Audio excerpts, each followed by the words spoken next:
Hey everyone, this is our fourth episode of our video webinar series where we will talk to successful nurse practitioner entrepreneurs who have built a practice that is making money and who have broken free from the rat race. Today we're going to be talking to Dana, who is a family nurse practitioner. She is operating a successful weight loss clinic, and she also offers hormone replacement therapy there.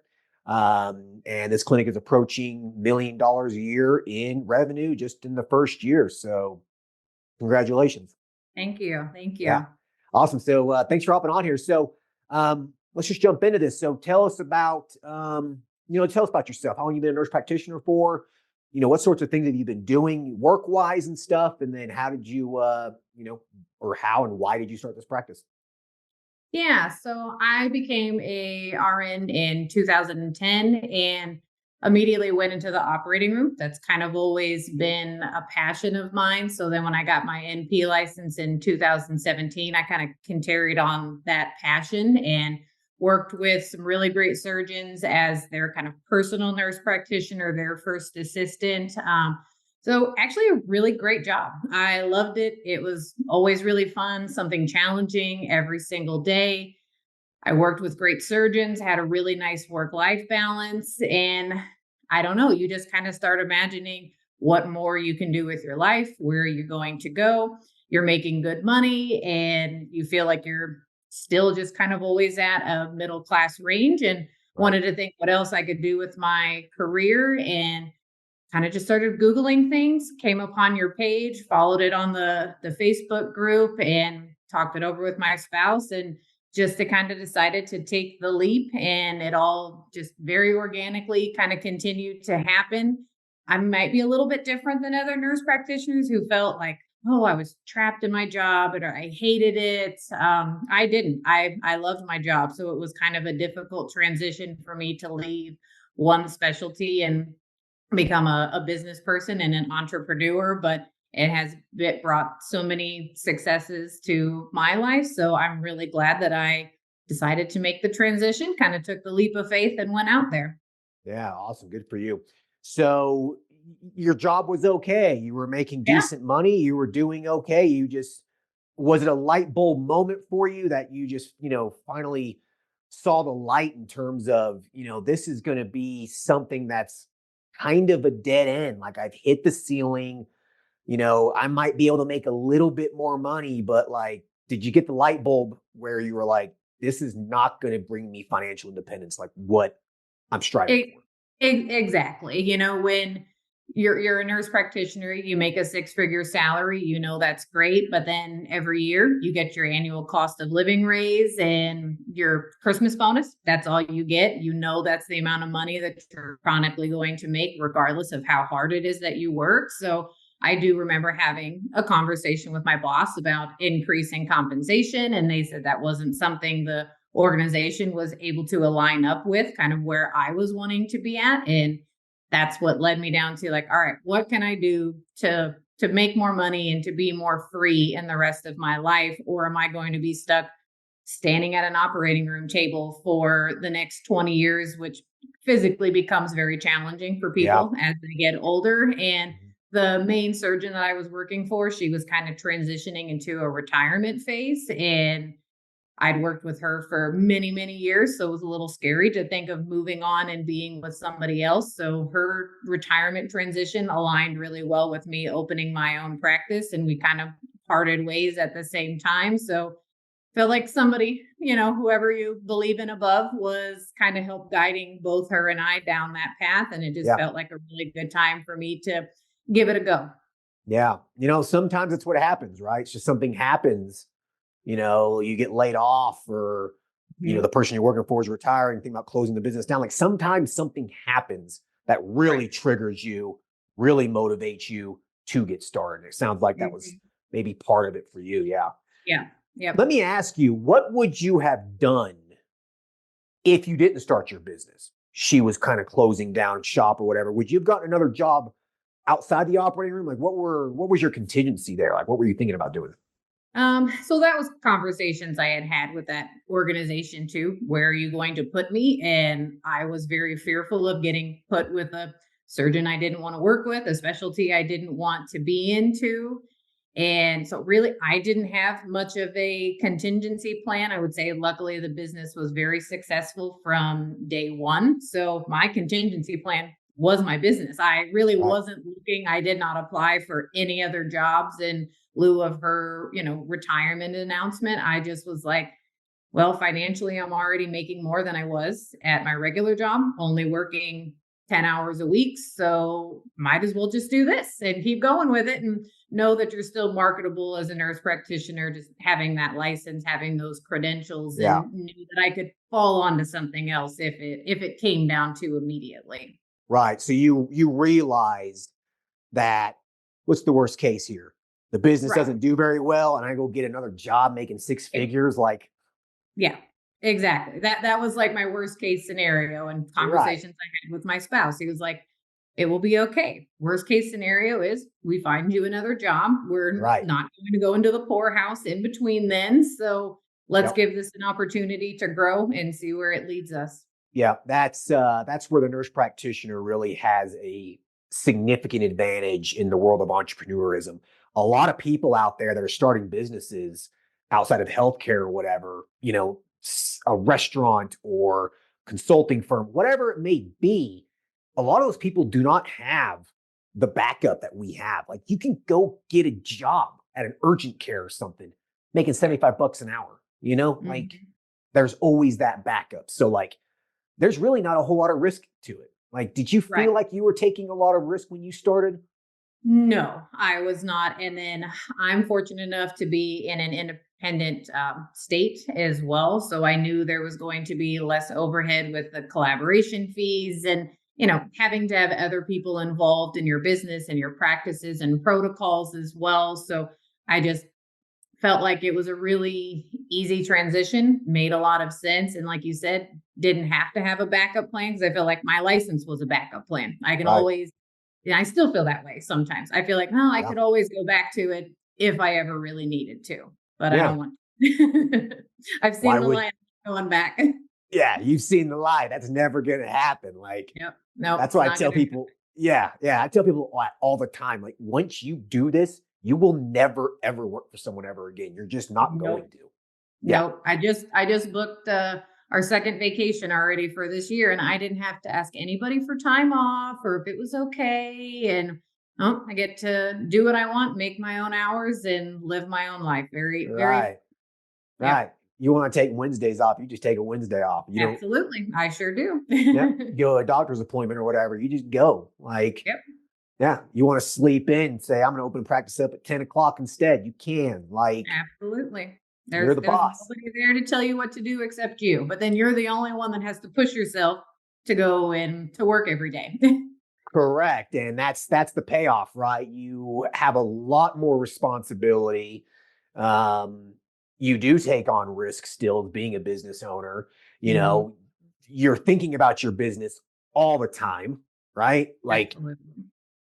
all the Yes. time. It never stops. No. Never stop. So there are definitely some things you have to give to get that back. Is that something that you realized at the very beginning, or was it something that kind of evolved over the last year? Like, you're starting to really realize how fragile your business can be because you're in the driver's seat, so to speak. But yeah, but just talk to me about that. Like, when did you start getting these realizations? Yeah, I would say from probably very early on. When I originally opened the practice, I was working still my full-time job, and I was seeing patients like in the evenings and then on Saturdays. So I missed every soccer game with my, kids for that first couple of months while we were doing that, working late hours, not getting home till 8 or 9 o'clock at night. Yep. But again, I'm the only one that could make that happen. I was in the driver's seat. I did not have any staff working for me at the time. So if I didn't put in the work, I was not going to get the output that I was expecting. And I wasn't going to get the great patient relationships and word of mouth that I think has really helped my business grow so much. So it isn't as easy as just, oh, I'm going to be open today on Monday and people call. And if I don't return their call until next week, I'll get back to them. It's not how that works. You still Yep. have to prioritize returning your phone calls, medication management, everything like that. So from very early on, I think that needs to almost be an expectation that people have going into this, that you are going to still have to devote a lot of your independent time to making your practice successful until it gets a little bit more on autopilot. Then you can set some of those boundaries and be more strict with your time that you're investing into your work, or that's when you hire staff to Right. help alleviate some of those burdens off of your plate as well. So it was Right. pretty immediate for me. Yeah. Okay, good. Yeah, the first year or two, you really got to work your ass off. Mhm. It's not easy. I mean, you're gonna put the time into it, and it's what's going on in the background that people don't see, right? Mm. Like you realize that as a business owner, you realize, like, let's just say, for example, like Elon Musk or something. Like as a business owner now, I can only imagine how much he is constantly thinking about his business, how many Right. sacrifices he has made, those sorts of things. Like, you're missing your kids' soccer games and stuff. Like you have to be okay with Mhm. those sacrifices. If you're not willing to put those sacrifices in, might be a good idea to stay employed. Like, Right. yeah, Right. yeah. 'Cause But nothing comes for free. no, Everything comes along with those sacrifices. Even with my operational times now, I might only be there 3 days a week, but I'm there for 10 or 11 hours. So yeah, those are not the days that I get to spend as much time with my family. I get to on the other days. So everything is a trade off when it comes with your own time and your schedule. yeah, yeah. And also sitting on the couch at 9 o'clock watching TV, your husband might be watching TV, but your mind's somewhere else. Yeah, Like, exactly. Or it's yeah, like, hey, the kids are finally in bed. Let's go over our business plan for the next right, month or something. He's like, right. I just wanted to watch TV. I'm like, well, that's not what we're doing. We're getting up It, and we're working the numbers. yeah, it's a lifestyle. It really is. Um, okay, well, enough about all that. So tell us about your business. So you Okay. started this about a year ago. So we're recording this January, basically the beginning of January 2024. So tell us about your business. When did you start it? What services, have you offered, and kind of just where you're at today? Okay. We opened officially in September of 2022. And Okay. that was when I was kind of working a little hybrid schedule, just more working late evenings and onto Saturdays. And then started out predominantly with weight loss and actually IV hydration. The IV hydration definitely did not take off very well. And you realize how time consuming it is when you are a single provider. I think it's definitely something that is great you can integrate back into when you have other help staff, but it takes 45 minutes to run a drip. So it was something that I kind of phased out pretty immediately because I saw my demand for weight loss was so great. Sure. I'm gonna pause you just real quick. Yep. Keep that train of thought, but I just want to tell Mhm. people that are listening to this, IV infusion, be cautious. There's a lot of people out there selling IV courses, products, all these things to help grow your practice to $1 million. It's very, very, very hard, if not impossible, to build $1 million IV business because of what you just said. It is laborsome, time consuming. It's difficult, but Right. weight Right. loss and HRT is a lot Yeah. easier. Yeah, Right. Patient comes in, they're a hard stick, you're mixing the meds have a shelf life, it's not as seamless as what it would kind of appear to be. right. And you're not always going to get a reoccurrence. So you might have somebody who comes in and gets it once or twice. It's $150 and not something that they want to do again. And you're not Yep, getting continual revenue or yep, adding them on to your other services. So yep, something I phased out rather quickly. Then in December, that was kind of when I went ahead and transitioned and I was more part time in the business. I was open 2 days a week. And I would definitely say that's when our volume increased. We really increased our marketing efforts just to get more of those patients in. And then I officially quit my W 2 position that was in March of 2023 and went into the clinic. I say full time, but again, I'm only there 3 days a week, 3.5 days a week. I pick my schedule. That was kind of the one of the draws to me as well. I really did not want to work 5 or 6 days a week every single day, killing myself. I would take less money to have less or to have more time with yep. my family and do the other activities that I wanted to. So the weight loss was definitely something that took off very immediately, very organically. I think like the 2 weeks before I opened my business and I allowed my Google Calendar to be open, I mean, I was almost completely booked. Like it was just a rush of people that were so very excited to have something in our community, get started on the program. And then we incorporated more TRT, BHRT for women, probably maybe in March, whenever I really went more full on into the business, just because it was services that current patients were already asking for, still not having a lot of competition in the area as well. So that's kind of when we incorporated that more into it. Still definitely not as prevalent as our weight loss patients, but it is definitely continuing to grow and giving us more opportunities to keep patients on a reoccurrence, to build them in. They're happy with their weight loss. Now they're looking for maybe another service or an adjunct. The peptides kind of come into that as well. We added that on for a little bit and then they took them all away from most of the compounding pharmacies. So kind of halted some of that as well, but really try to just have all of those services that integrate well together. Yeah. Super important. So two things I want to talk about just real quick. So, how you got all your patients at the beginning of it. Okay. Because it sounded like you grew really quick. And then, two is the services. This is why I talk about complementary services so much in a lot of the articles I write in the podcasts. Like, you need to have things that complement each other. If you are just doing weight loss, once those people hit their target weight goals 6 months down the road, they're not a patient of yours anymore. Right. That's the loss of that recurring income. So how do you keep them on board? And that's why you have these complementary services, right? Right. So that's when we would offer peptides, or maybe if we started them on hormones and then we added weight loss into it, kind of keeping that momentum going with them as well. Weight loss, I've also found there's many different ways that I can help patients maintain with them, whether it's just through my nutritional counseling, or putting them on different medications. Doesn't always have to be the expensive GLP-1 injectable ones. Contrave. Contrave, low dose phentermine, Qsymia. There's lots of other different options, and patients like that kind of continual monitoring and feeling like somebody is keeping track with them. It is important to have those complementary services. That's how you're going to keep your patients happy. That's how people are going to notice in 6 months from now, oh, you've lost a lot of weight. Or you look better, your skin's better, your hair looks better. What have you been doing? And they're going to mention your business. And that's where they're going to say, they're going to come to you then. Yeah. And that's how you snowball your revenue.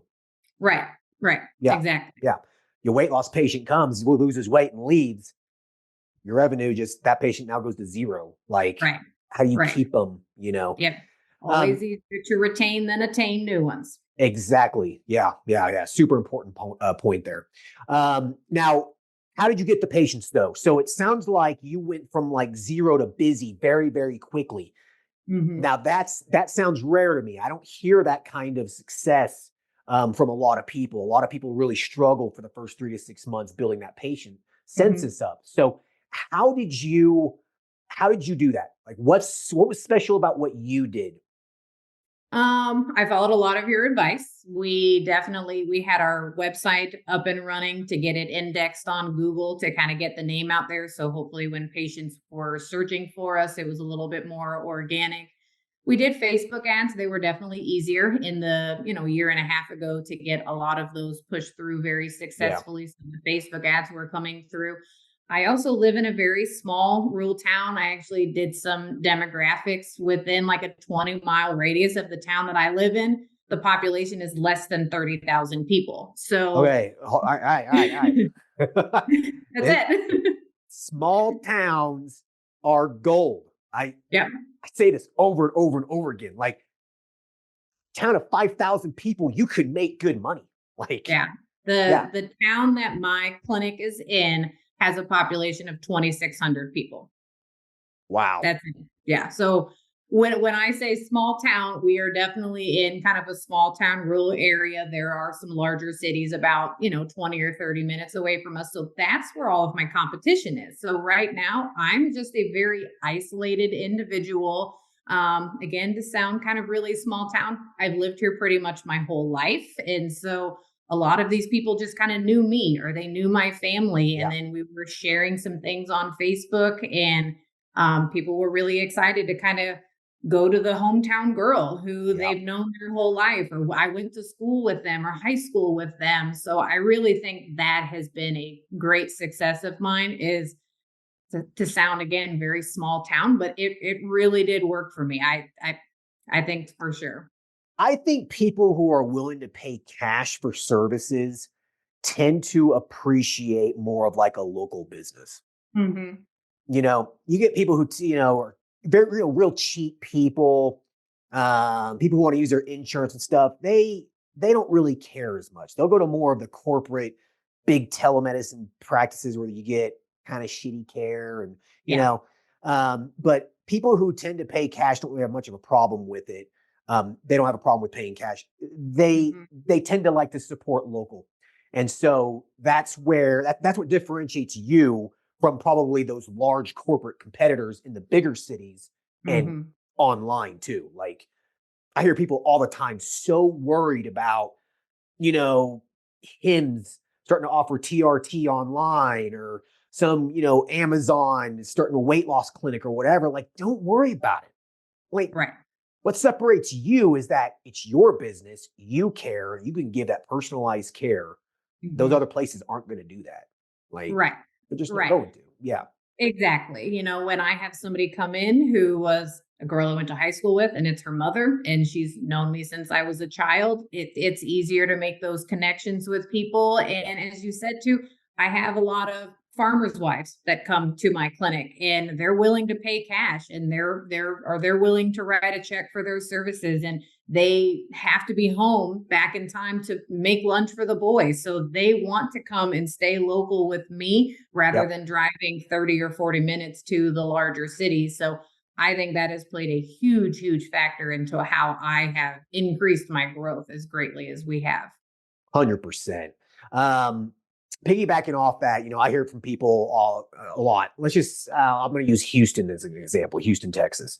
Um, there's a lot of NPs in Houston who want to start their own practice and they will email me or whatever, and they'll say, there's so many men's health clinics here. There's so many weight loss clinics here. How do I do this? And I tell them, go an hour outside of town into a smaller town. That's all you got to do. Mhm. Right. It right, and you're complete proof here of that concept. I've heard. I couldn't tell you how many people. I would probably say that more nurse practitioners who reach almost this $1 million a year in revenue. I would say the majority of them are in a smaller town. Yeah. Yeah. Because you're going to get more competition, higher, financial status also when you get to some of those bigger areas, and you're going to have people competing with your pricing more, where right now that's not something that I have to negotiate Yep. with. Now I do feel like for being in a rural area, I sometimes try to keep my pricing a little bit lower than Sure. some of the larger companies, and I think that's again just another draw for the patients. They come in, they feel like they get a very personalized service from me, Yep. but they're also treated very fairly with their Yep. pricing, and they don't feel like they're just coming in to get a script and here's, $500 charge. They Yeah. get to talk to me, a little bit more personalized, everything like that. Yeah. That's the secret sauce right there. That is literally the secret of starting and operating a successful and profitable niche practice. Personalized care that where you actually care Mhm. and affordable prices. If you do those two things, you're going to succeed. I don't see how you can't. Right, right. Yeah. I even in the beginning and still do this now, I keep it like out of the patient record, like in the sticky note section. I will write something that that patient told me about, like whether it's their kid or their family Yeah. or just something about them, so I can bring it up at the next visit, and they're like, "Oh, you remembered that about me. You Yeah. saw me 4 weeks ago. How do you remember that?" And then we can have a conversation and Mhm. just again not feel like they're talking to the strict stoic, I'm only here to address all of your Yeah. health concerns. They feel like they're getting to know me on a little bit more personal level, and then I get the real nitty gritty from them. That's when I'll get the yeah, I cheated on my diet, or, oh, I took two extra doses of this. Like, that's where I will be able to get more of that Yep. candid conversations from them. They trust you. Yeah, they trust. Exactly. They trust you now. Yeah. That really is, that's a really, really good, point there. And it's something that every single NP listening to this who has their own business should be doing. You write a small note, either like not officially in the chart, but maybe in like Right. one of the little note sections or whatever, of Mhm. something about the patient that's personal that you can bring up with them at the next appointment. It makes you seem like you care more. You build trust with the people. They tend to like you more. They know that you're listening to them. Like my Mhm. dentist, for example, every time I go see him, I see him, every 6 months. He's like, how's Ash? How's your son? I'm like, do you really remember my son's name or even the note? Yeah, Like, exactly. Exactly. right. Yep. Yeah. Yeah. I do think it helps for sure. 100%. Yeah. Cool. So, revenue, kind of want to hear, where were you? Well, first off, how much did it cost you to start this? Around $10,000. Like you said, 10,000 bucks. that's about $10,000. it. Yep. Yes, about I would say 10,000. between, doing courses. I did pretty much all of your Elite Nurse Practitioner courses. I thought they were fantastic. I think probably bought like 7 or 8 of them. Between your courses, malpractice insurance, supplies, your first month or two of rent, getting your office furniture. I mean, yeah, it was around $10,000. Yep, about 10,000 bucks. I Yep. always tell people $10,000 plus or minus five, basically. Mhm. Between $5,000 and $15,000, you should be able to get one of these things started. Okay, so it costs you about 10,000 to get started. Mhm. How long did it take you to make that back? Probably 2 weeks for me with how successful we were. I mean, I was very fortunate enough to be in the green literally like our very first month that we were opening. I was already in profit for sure. You're not going to make that kind of return anywhere else. No, no. Stock market, real estate, it doesn't matter. You're not going to make that kind of return. Yeah. Yep. Yep. 2 weeks. Wow. Mhm. Yep. I'd say literally about 2 weeks. Like, I was having like panic attacks thinking like, oh my gosh, like these people are actually coming. I didn't think they were going to come. I thought I was going to have time to like work out all of the kinks and, figure things out. And I had to figure it out very, very quickly. Yeah, that's awesome. Yep. Okay, so took you 2 weeks to make the money back that you put into it. Yep. Where were you? What was your revenue looking like by third month? Um, I would say around, I think like 30,000 a month is kind of what we were running our first couple of months. And now we're pretty consistently at around 60 to 70,000 in revenue. And you've been open for a year and 4 months. A year and 4 months. Yeah. Wow. Okay. So Yep. last year was looking like $700,000 in revenue. Mhm. That's really good for your first full year. Yep. Uh, I'm assuming you're expecting 1 million this year, probably. I would think. That is definitely the hopes. We're always continuing to think about what we're going to do, expand on, without losing the services that bring us in the most revenue, that bring us the most success, that bring us the most happiness within our clinic as well. Hiring on more staff to kind of assist along the way, but oh yeah, we're shooting for at least 1 million this year. I don't see how you couldn't. I Yeah. mean, 700,000, as long as you're still building your patient volume, offering more services, I don't see how you couldn't. Like, Hmm. yeah. What I've seen, and this is for most businesses, is that you will usually see 1.5 to 2x um, i- revenue growth year to year is Hmm. what you typically will see as long as you're still investing in the business, Right. building your patient volume, your customer base. As long as you're doing those things, your revenue should increase by 1.5 or 2 times a year. Right. So this year for you, you should. I think you'll be over $1 million. I don't see how you couldn't. You Hmm. know, you might even be more than that. You might. I mean, could be up to 1.3, 1.5 possibly. So, what Yep. Yep. things are you? Definitely goals that we have for this year. Yeah. So what are you doing to meet that goal? What's your plan? Like, what are you going to do to try to get there?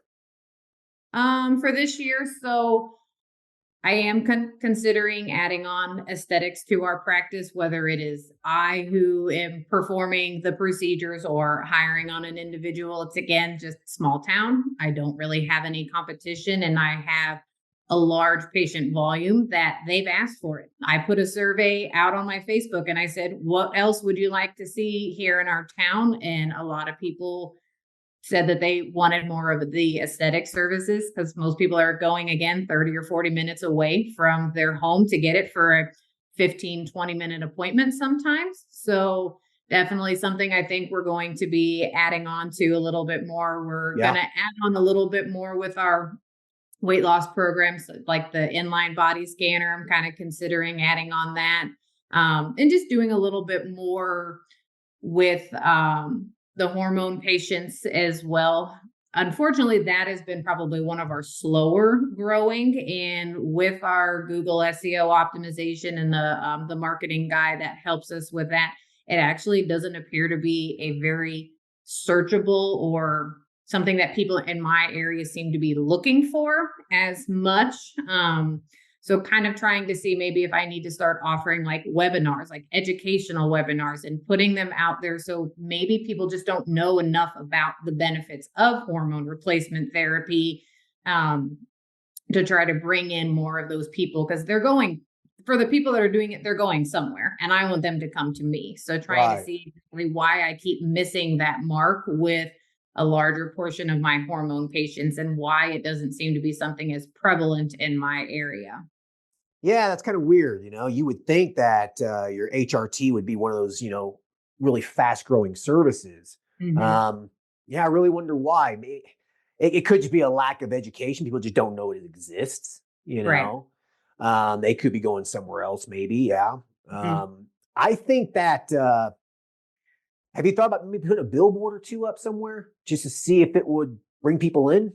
Yeah, there is kind of a larger highway over in our area, and we had got some pricing on a billboard to, get helpfully get our name out there a little bit more for the people who are commuting back and forth to work. So it wasn't too terribly expensive. I think you can run it for like a 3 or 6 month or even a year long kind of a time frame. So billboards was something else we've considered. Other marketing things, definitely Facebook, a good Google page, going to your local gyms, your local restaurants, your local beauty salons, putting your flyers out there, your chamber of commerce, all of those things have been greatly successful. But again, I think when you offer a good product, and people are happy with their services and their results, they tell their friends. And Yep. word of mouth is probably 50% of where I get most of my Yep. patients from, Yeah. and I do referral incentives for those people to, again, give them more opportunities to send their friends my way. Yeah. I mean, it sounds like you're doing everything right. Yeah. It might be a good idea. Maybe throw a billboard up on the interstate and Mhm. be straight to the point with it. Men tired question mark testosterone Mhm. replacement therapy and your phone number or something like straight to the point.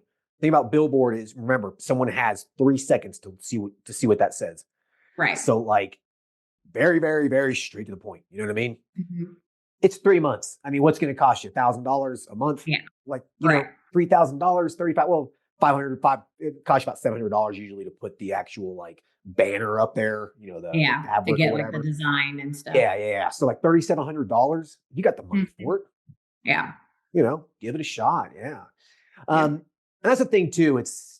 Word of mouth. Like once you get a few of those patients, and especially like a police officer or a firefighter or a nurse at a hospital or something like that. Like once you get Mhm. like one or two of those people in, then the word of mouth just starts. So it just sounds like you just need to get that initial traction.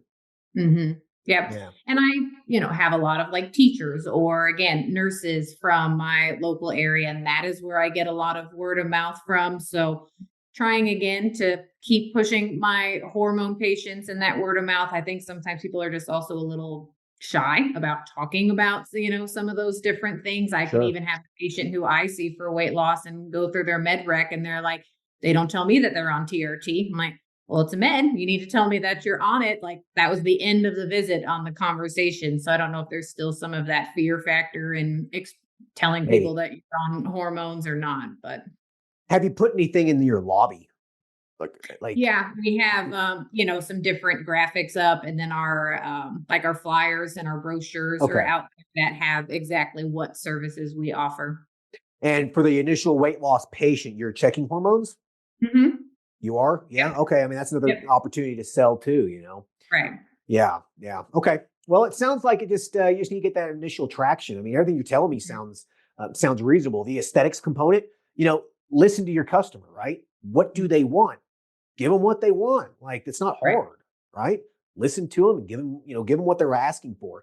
And so if they're asking for aesthetics, it probably wouldn't be a bad idea to do it. The only problem Mhm. is it's laborsome, like the Yeah, IVs, got to do it. yeah, yeah, Um, and I think just from the business standpoint, that is, something that you have to consider. You're running your numbers, you're looking at your time that is involved with it, and you don't ever want to take away from one of your higher revenue areas to add on an additional service line. So, still just right. kind of trying to do almost like a business plan to see how the aesthetics is going to fit into our practice and make sure that it makes sense.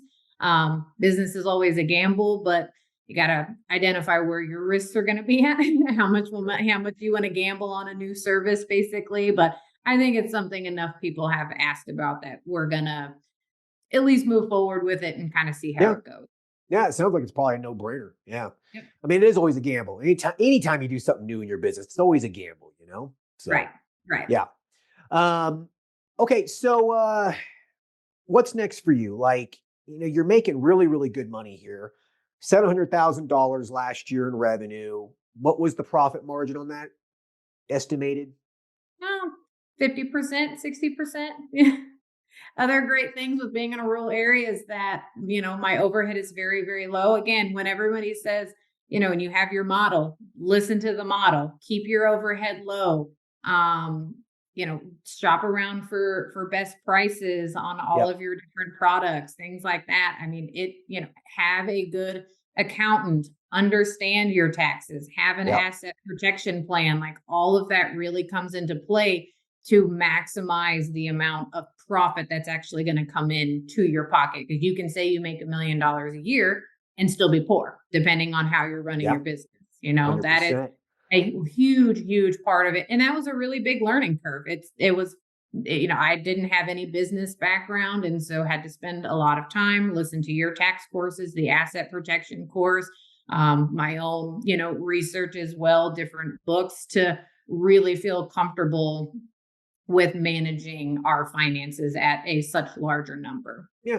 You don't need an MBA. You don't need to Yep. hire an accountant paying thousands of dollars. Like, this stuff's Mm. not that hard to learn. Once you learn it, you have that knowledge forever now, you Right. know? Yeah. Yeah. Well, congratulations. I mean, $350,000, Yeah. you made more in 1 year as a nurse practitioner in a little town, with their own practice than you did a lot of medical doctors, specialists making an entire year Mhm. working 50 hours a week. Like, Right. Yep. yeah, it's a no brainer. So, what are you doing with the money? Are you investing a lot of it? Are you wanting to build a big nest egg so you can call it quits 5 years down the road, 10 years down the road? What's your plan? Yeah. We do a lot of investing with our money, maximizing any of the, retirement account, Roth IRAs, backdoor Sure. conversions, things of that nature, the SEP IRAs. Um, we did just buy a new house that kind of just came out of nowhere. It wasn't really in our plan. And so now we went from a really great 2% interest rate to a 6% interest rate. So kind of working on paying that down.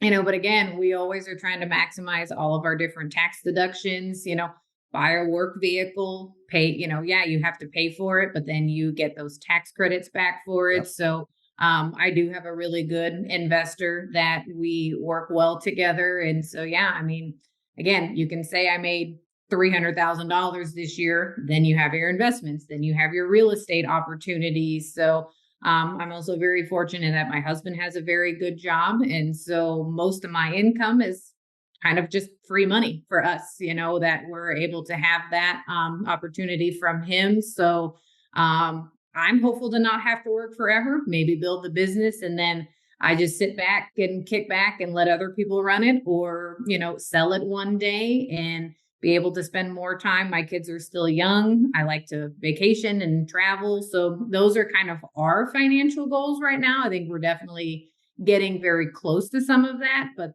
and then the other side, I'm only 37 years old. I don't know if I want to be done working forever, but sounds appealing on certain days when I don't want to go to work, Yeah. Yeah. I was actually getting ready to ask you, I was like, how old are you? So yeah, Yeah. you're 37. So you're a couple years younger than me. Like, Dana, I think you're in a position that if you can milk this for as long as you possibly can, reinvest, a certain amount of money into the business, let it just keep doing its thing, get it up to 1.5, $2 million a year in revenue. I mean, think about this. If you can keep those margins between 40 to 60%, I mean, just do the math here. In 5 to 10 years, you will be a multi-millionaire. Hmm. And by the time you're 45, you could seriously have multi-million dollars in your brokerage account. You Hmm. could call it quits. You could just be done if you wanted to. Like, Right. yeah. And then that's not even mentioning selling the business or, if you sold your business. I mean, if you're making $2 million a year in revenue and $1 million in profit, you'd be able to sell that clinic for $4 million to a private equity firm. So you Right. put that on top of what everything you just made, you'd have $10 million. Like, Yep. no way you could have ever done that working for someone. No No, way. absolutely Zero not. chance. Yeah. It So, just so wouldn't yeah, I think happen. that, yeah, you're in a really good spot. I think that it's pretty exciting to hear. I would love to see, where you're at in 10 years or hell, even 5 years. Yeah. Yep. Yeah. That's awesome. Well, good for you. So, any other providers you're going to hire soon? Are you trying to get out of the business a little Um, bit or what are you doing there? Might be something that we consider, especially if the aesthetics takes off, just because I know that those come with additional service lines, a different time constraints that go along with it, and really getting somebody who would want to specialize in that. So not maybe just a nurse rather than a provider. Right now, I still feel pretty managed. I have a fantastic nurse who works for me, and she helps a lot with the flow of the business and the day-to-day things. And so I don't feel so overwhelmed right now with the patient care. But my biggest thing that I would take from my learning experiences is I did not hire early enough. I Yep. was running really, really hard for a very long time. And I wish I would have hired somebody earlier because it brought so much more peace and happiness Yep. to the business. It kind of brought it back there for me. When you're working so hard, it's not as enjoyable. So hiring early. So we're probably going to hire on another nurse in the next upcoming months so we can, as you said, continuing to reinvest back into the business with our marketing efforts, because I can't grow unless I have dedicated staff that are going to want to grow with me as well. Yeah. Yeah. That's so important. And that's a problem that happens time and time again with a lot of nurse practitioner entrepreneurs.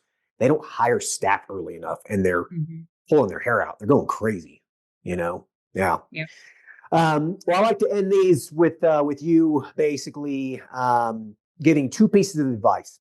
So, what's something that you would say to someone who is so two parts in the dreamer stage? So, the nurse practitioner out there who's working, who is in the dream stage. They're just in that stage where they're thinking about, financial independence. They're thinking about starting their own practice. What's a piece of advice that you would give that person? Um, I would say research as much as you can prior to getting into all of this. What from the business standpoint, the taxes, the asset protection, being able to understand, your bottom dollar when it comes down to a business is really, really important. And also aligning with where it is that you want to be in your life. You can always say that you can make a lot of money and it still might not bring you the happiness it is that you are wanting. So if you think getting a business, being more independent, being an entrepreneur is going to give you that happiness, then start putting yourself on that path to do it, whether that is saving the initial investment money so you don't have to take out business loans, educating yourself on what type of business it is that you are going to want to run, and make yourself a checklist and start working it off. Everything seems really daunting until you start knocking things off of the list and realizing some things are just easier than others. Again, your statement all the time, just do it and get it done. And it really can be that simple. But I do agree, a lot of people, they get stuck in the mindset of, I'm never going to be able to do this. I'm not financially where I want to be. My kids are not old enough. There's never going to be a perfect time. Nope. To start and try something new. You just have to go in with an open mindset, educate yourself as best you can, and identify where your risks are and where you kind of have a cutoff line. Yeah. Two big things that you said. Don't go into debt over this. Mm-hmm. Do not take business loan out. If you need to take a business loan out, you're doing things wrong. You Right. don't need $100,000 to do this. You don't need $50,000. Right. Yeah. Avoid debt. And then like you said, just get going. There's never a right time. It's that time never going to come. Just start. Yeah. Mm-hmm. And then same thing, but for the nurse practitioner entrepreneur out there who is maybe in their first year of business, what piece of advice would you give that person? Keep going, because it will get easier. Things will become more natural to you. Identify what marketing tactics are working for you, because you're going to try different things and they're not going to work. They're not going to pan out. Maybe that wasn't a service that your clinic wanted. You absolutely, one of your biggest business investments needs to be putting it back into your marketing aspect. That's the only way you're going to be able to attain those new clients as well. And know that it doesn't come easy. It all comes at a cost. At certain points, I do think it gets a little bit easier and you move on to an autopilot stage, but you have to be willing to put in the work. And again, identify where your risks want to be at, where you're going to draw the line on how much you can invest into a business before you have to fold it. But it can happen. You just have to be willing to put in the work to do it. And this didn't come easy. Absolutely not. We didn't get as successful as we are saying that I put my feet up every single day and did not have any help. I have a very supportive spouse. He helps out a lot with the business, helps out with some of the booking. He helped out a lot with marketing.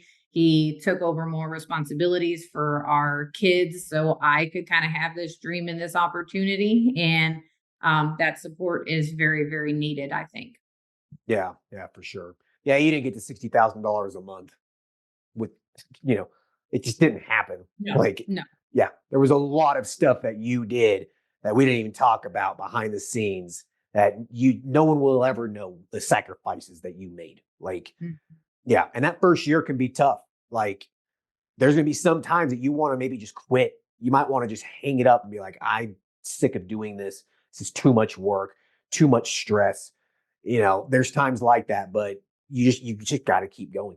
Yeah. Perfect piece of advice. Yeah. Because the other, going back to the hospital and working for somebody else and understanding that this is the amount of money that you're going to make, even if you make them 10 times as much. You're never going to be able to get financially ahead working for somebody else. It's not going to happen. It's not going to happen. You're going to work till you're 60, 65 years old with, $400,000 in your 401k or something. You're never going to get ahead. And like you said, you could be making this hospital system or whatever millions of dollars a year, and they're, in their generosity, give you 100,000 of that. Right. Yeah. Yeah. The great thing about having a business is if you want more, you just work more. Yeah, exactly. If I need more money, I just go to work. Right. You just work more. Open up a day on my schedule. Yeah, exactly. And if you're just like, I'm going to take a week off or whatever, I don't need the money. You just take a week off. You're like, whatever. Yeah. So, well, cool. Good for you. Seriously, I want to applaud you. You are another elite NP. I like to say, I know it's kind of corny, but you are. You're in that top 5% of NPs, I would say. Like, you are making more money than a lot of MDs out there.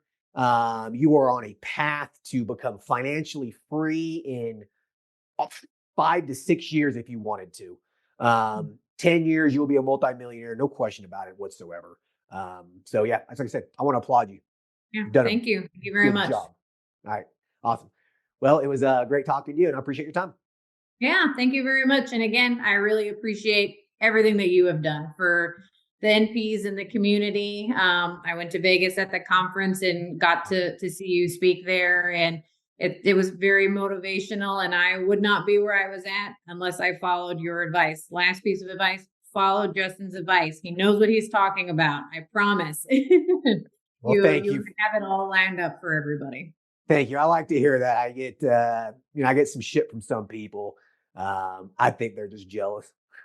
No, it works. You just got to do it, and hope and cross your fingers. And sometimes you get lucky. I would say I probably got lucky in some aspects of my Yep. situation. But it works. You just got to do it and follow and do what you tell us to do because it works. But the luck would never have blessed you if you did not do it and start. It just doesn't happen. It doesn't fall in your lap. No, Yeah. exactly. Yeah. So, Yep. awesome. Well, All congratulations. right. All right. Well, thank you very much. All right. Thank you. Bye. Have a good afternoon. You Bye. too.